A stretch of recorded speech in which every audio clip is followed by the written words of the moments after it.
Au Mexique, les insectes sont un mets populaire depuis des milliers d'années. Les Aztèques et leurs ancêtres consommaient des sauterelles, des vers et d'autres invertébrés bien avant l'arrivée des conquistadors qui ont apporté leur bétail avec eux.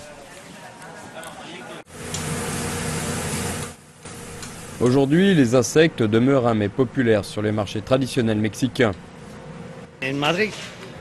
Mon neveu étudie à Madrid et il m'a demandé de lui ramener 1 kilo de sauterelles parce qu'il m'a dit qu'il ne pouvait pas en trouver là-bas et il adore ça.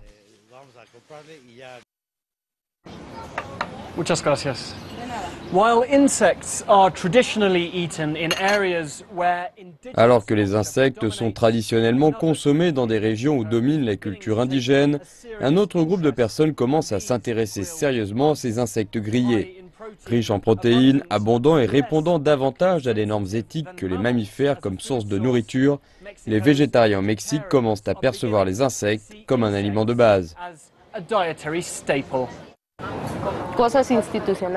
Laura Rojas est végétarienne et nous confie que les insectes représentent une part importante de ses apports caloriques quotidiens. J'essaie d'en manger chaque jour parce qu'ils sont riches en protéines, pauvres en graisse et possèdent une haute teneur en fibres. Donc ils sont une part importante de mon régime alimentaire. Ils sont également très bon marché, ce qui est très bien puisqu'être végétarien au Mexique peut être très onéreux. Lilia Raquel est nutritionniste et a encouragé la consommation d'insectes tout au long de sa carrière et pas seulement auprès des végétariens. Les insectes ne sont pas élevés en masse et nous les récoltons dans la nature. Ce sont les plus petits éléments de la chaîne alimentaire. Ils ne mangent que des plantes, donc en les consommant en cette ère moderne, nous nous exposons à moins de produits contaminés que ce que nous pouvons trouver dans la nourriture des supermarchés par exemple.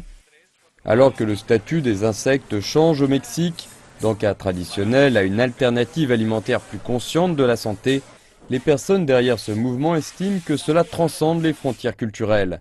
Ils souhaitent que les gens dépassent l'apparence repoussante de ces petites bêtes et se concentrent plutôt sur leurs bienfaits nutritionnels.